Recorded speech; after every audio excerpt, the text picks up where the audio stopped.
ରାଜସ୍ଥାନର କୋଟା ସହରର ଭୟଙ୍କର କାହାଣୀ।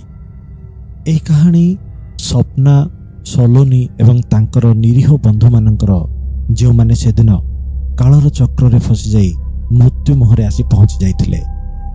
ଏହା ଏକ ସମ୍ପୂର୍ଣ୍ଣ ସତ୍ୟ କଥା ବୋଲି କୁହାଯାଏ। ଅବଶ୍ୟ ଏହାର ପ୍ରମାଣ ଆମ ପାଖରେ ନାହିଁ। କୋଟା ସହରରେ ଜଣେ ପ୍ରତିପତ୍ତିଶାଳୀ ବ୍ୟକ୍ତି ଥିଲେ। ନାଁ ଥିଲା ରାଣା ସାହେବ। ଅଚଳାଚଳ ସମ୍ପତ୍ତିର ମାଲିକ ରାଣା ସାହେବଙ୍କୁ ନିଜଠୁ 10 ବର୍ଷ କମ୍ ବୟସର ଜଣେ ଝିଅ ସହ ପ୍ରେମ ହୋଇଗଲା। ଅବଶ୍ୟ ଏଥିରେ ରାଣା ସାହେବଙ୍କ ଅପେକ୍ଷା ସେହି ଝିଅଟିର କାରନାମା ଅଧିକ ଥିଲା। ସେ ରାଣା ସାହେବଙ୍କୁ ନିଜ ମିଛ ପ୍ରେମ ଜାଲରେ ଫସାଇ ତାଙ୍କର ସମ୍ପତ୍ତିକୁ ଅକ୍ତିଆର କରିବାକୁ ଚାହୁଁଥିଲା ଏବଂ ସେ ଏଥିରେ ସଫଳ ମଧ୍ୟ ହୋଇଥିଲା। ଥରେ ଏକ ଦୁର୍ବଳ ମୁହୂର୍ତ୍ତର ଫାଇଦା ନେଇ ସେହି ଝିଅ ନିଜ ପୁରାତନ ପ୍ରେମୀ ସହ ମିଶି ରାଣା ସାହେବଙ୍କୁ ମାଡ଼ ମାରି ମାରି ମାଟି ତଳେ ପୋତି ଦେଇଥିଲା। ରାଣା ସାହେବ ବହୁତ ଚିତ୍କାର କରିଲେ ସୁଦ୍ଧା କେହି ତାଙ୍କୁ ବଞ୍ଚାଇ ପାରିନଥିଲେ ଏବଂ ସେହି ନିଷ୍ଠୁର ଝିଅଟି ରାଣା ସାହେବଙ୍କୁ ଜୀବନ୍ତ ହିଁ ମାଟି ତଳେ ପୋତି ଦେଇଥିଲା। ହେଲେ ମୃତ୍ୟୁ ଆସନ୍ନ ଦେଖି ରାଣା ସାହେବ ଅଭିଶାପ ଦେଇଗଲେ ଯେ ମୁଁ କାହାକୁ ବି ଛାଡ଼ିବି ନାହିଁ। ଏଠି ଯିଏ ବି ପ୍ରେମ କରିବ ସମସ୍ତଙ୍କୁ ମରିବାକୁ ପଡ଼ିବ। ମୋ ସହ କପଟ ହୋଇଛି, ଅନ୍ୟମାନେ ଖୁସି ହୋଇପାରିବେ ନାହିଁ। ସମସ୍ତଙ୍କୁ ମୁଁ ମାଟିରେ ମିଶାଇ ଦେବି। ସେହି ଦିନ ପରେ ସେହି ମହଲ ଶାପଗ୍ରସ୍ତ ହୋଇଗଲା ବୋଲି କୁହାଯାଏ। ସେହି ମହଲ ଆଡ଼େ କେହି କେବେ ଯାଆନ୍ତି ନାହିଁ।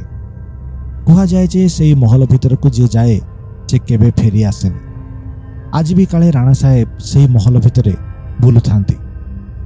କିଛି ଦିନ ତଳର କଥା। ରାଣା ସାହେବଙ୍କ ମହଲ ବହୁତ ଭବ୍ୟ ଓ ସୁନ୍ଦର ଥିଲା।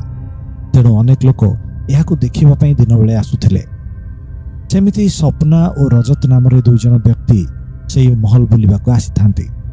ସ୍ୱପ୍ନା ଓ ରଜତର ବିବାହ ପାଇଁ ନିର୍ବନ୍ଧ କାର୍ଯ୍ୟ ସରିଥାଏ। ସ୍ୱପ୍ନା ନିଜ ଘରେ କାହାକୁ କିଛି ନ କହି ରଜତ ସହିତ କିଛି ସମୟ ବିତାଇବା ଉଦ୍ଦେଶ୍ୟରେ ଏହି ମହଲକୁ ଆସିଥାଏ।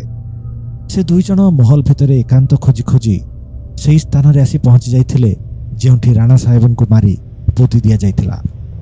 ଆଖପାଖରେ କେହି ନଥିବା ଦେଖି ସେମାନେ ପରସ୍ପରକୁ ଆଲିଙ୍ଗନରେ ନେଉଥିବା ସମୟରେ ହିଁ ରଜତର ଗୋଡ଼ ମାଟିରେ ଧସିବାକୁ ଲାଗିଲା। ଆସ୍ତେ ଆସ୍ତେ ରଜତ ମାଟି ଭିତରକୁ ଖସି ଖସି ଯାଉଥିବା ବେଳେ ସ୍ୱପ୍ନା ସହାୟତା ପାଇଁ ଚିତ୍କାର କରିଲେ ସୁଦ୍ଧା କେହି ସେମାନଙ୍କ ଶବ୍ଦ ଶୁଣିପାରିଲେ ନାହିଁ। ରଜତ ମାଟିରେ କିଛି ଧସି ଯାଇଥିବା ଫସିଥିବା ବେଳେ ସ୍ୱପ୍ନା ସହାୟତା ପାଇଁ ବାହାରକୁ ଯିବାକୁ ଚେଷ୍ଟା କରୁଥିଲା। ହେଲେ ମନେ ହେଉଥିଲା ସତେ ଯେମିତି କେହି ଜଣେ ତା ଗୋଡ଼କୁ ଧରିଦେଇ ତାକୁ ବି ଟାଣି ଟାଣି ସେହି ଜାଗାକୁ ନେଇଯାଉଛି ଯେଉଁଠି ରଜତ ମାଟି ଭିତରେ ଧସି ସାରିଛି। ସେ ବହୁତ ଚିତ୍କାର କରିବା ସତ୍ତ୍ୱେ କେହି ଆସିଲେ ନାହିଁ ଏବଂ ସ୍ୱପ୍ନା ବି ମାଟି ଭିତରେ ଧସିଗଲା। ସ୍ୱପ୍ନା ଯେତେବେଳେ ନିଜ ଘରକୁ ଫେରିଲା ନାହିଁ ସେତେବେଳେ ତାକୁ ଖୋଜି ଖୋଜି ତା ଭଉଣୀ ଓ ଭିଣୋଇ ସଲୋନି ଆଉ ସମୀର କୌଣସି ସୂତ୍ରରୁ ସୂଚନା ପାଇ ସେହି ମହଲ ଭିତରକୁ ଯାଇ ପହଞ୍ଚିଲେ। ସମୀର ଅଲୌକିକ ଏବଂ ଭୌତିକ ବିଜ୍ଞାନର ଛାତ୍ର ଏବଂ ଭୂତପ୍ରେତ ଉପରେ ଗବେଷଣା କରେ। ସେହି ମହଲ ଭିତରେ ବୁଲି ସେମାନେ ସ୍ୱପ୍ନାକୁ ଖୋଜୁଥିବା ସମୟରେ ମହଲରେ ଦୁଷ୍ଟ ଆତ୍ମାର ଉପସ୍ଥିତି ସମୀରକୁ ଜଣାପଡ଼େ। ସେହି ରାତିରେ ସେମାନଙ୍କ ସହ କିଛି ଆଶ୍ଚର୍ଯ୍ୟଜନକ ଘଟଣା ସବୁ ଘଟେ। ରାତିରେ ଆପେ ଆପେ ଘରର ପାଣି ପାଇପ୍ରୁ ପାଣି ଝରିବା, ବେଡରୁମ୍ରେ ଉପରୁ ମାଟି ପଡ଼ିବା, ଝରକା ଆପେ ଆପେ ହଲିବା ଆଉ କାହାର ଚିତ୍କାର ଓ କାନ୍ଦିବା ଶୁଣାଯିବା। ଏହିସବୁ ଘଟଣା ସମସ୍ତଙ୍କୁ ଭୟଭୀତ କରିଦିଏ। ଭୟରେ ଜଣେ ବାହାରକୁ ଯିବାକୁ ଚେଷ୍ଟା କରୁଥିବା ସମୟରେ ରାଣା ସାହେବଙ୍କ ପ୍ରେତାତ୍ମା ତାକୁ ମଧ୍ୟ ମାଟି ଭିତରକୁ ଟାଣି ନେଇଯାଏ। ପରଦିନ ଯେତେବେଳେ ଜଣାପଡ଼େ ଯେ ସେମାନଙ୍କ ଜଣେ ସାଥୀ ଉଭାନ ହୋଇଯାଇଛି, ସେମାନେ ରାତିର ଘଟଣାକୁ ମନେ ପକାଇ ଡରିଯାଆନ୍ତି। କିନ୍ତୁ ସମୀର ପ୍ରସ୍ତାବ ଦିଏ ଯେ ଯଦି ଆମେ ଏହି ମହଲରୁ ବାହାରକୁ ଯିବାକୁ ଚେଷ୍ଟା କରିବା ତ ଆମ ସହ ବି ଏଭଳି ହୋଇପାରେ। ବରଂ ଆମେ ସେ ଆତ୍ମାକୁ ଆହ୍ୱାନ କରିବା ଏବଂ ପଚାରିବା ଯେ ସେ ଏଭଳି କାର୍ଯ୍ୟ କାହିଁକି କରୁଛି। ଯେହେତୁ ସମୀର ଭୂତପ୍ରେତ ଆଦି ବିଷୟରେ ବିଶେଷଜ୍ଞ ଥିଲା ତେଣୁ ସମସ୍ତେ ତା କଥାରେ ହଁ ମରିଲେ। ସମୀର ଗୋଟିଏ କୋଠରୀରେ ସବୁକିଛି ପ୍ରସ୍ତୁତି କରି ସମସ୍ତଙ୍କୁ ଏକାଠି ରହିବା ପାଇଁ ନିର୍ଦ୍ଦେଶ ଦେଲା। କହିଲା, ଯେତେବେଳେ ଯାଏଁ ଆତ୍ମା ଏହି ରୁମ୍ରୁ ବାହାରକୁ ଯାଇନାହିଁ ଆମେ କେହି ବି ବାହାରକୁ ଯିବା ନାହିଁ ଏବଂ ସମସ୍ତେ ସମସ୍ତଙ୍କର ହାତ ଧରି ବସି ରହିବା। ସମୀର ତନ୍ତ୍ରମନ୍ତ୍ର ବ୍ୟବହାର କରି ଆତ୍ମାକୁ ଆହ୍ୱାନ କରିବା ଆରମ୍ଭ କରିଦିଏ।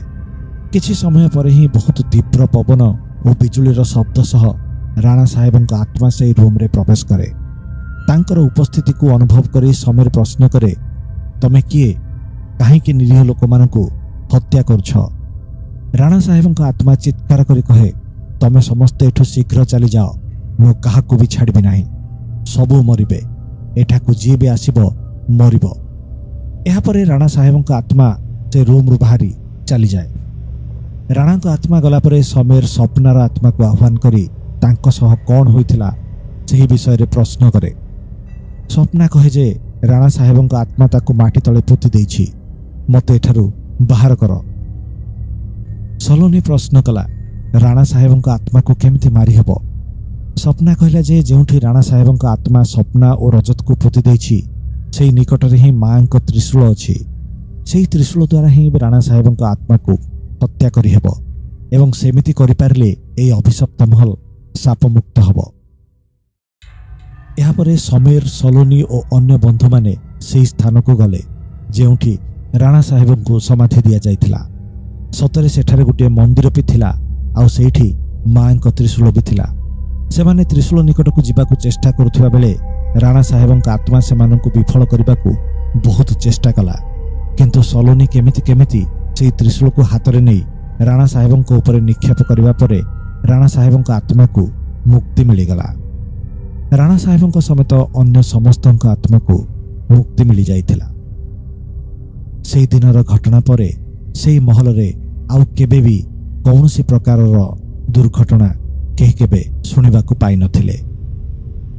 ଏହା ଥିଲା କୋଟା ସହରର ଗୋଟିଏ ମହଲର ଭୟଙ୍କର କାହାଣୀ। ଆପଣ ଶୁଣୁଛନ୍ତି ଡଷ୍ଟି ଟେଲ୍ସ ଓଡ଼ିଆ ପୋଡକାଷ୍ଟ।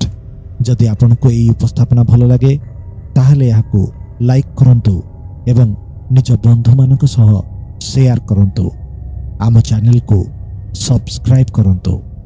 ଧନ୍ୟବାଦ।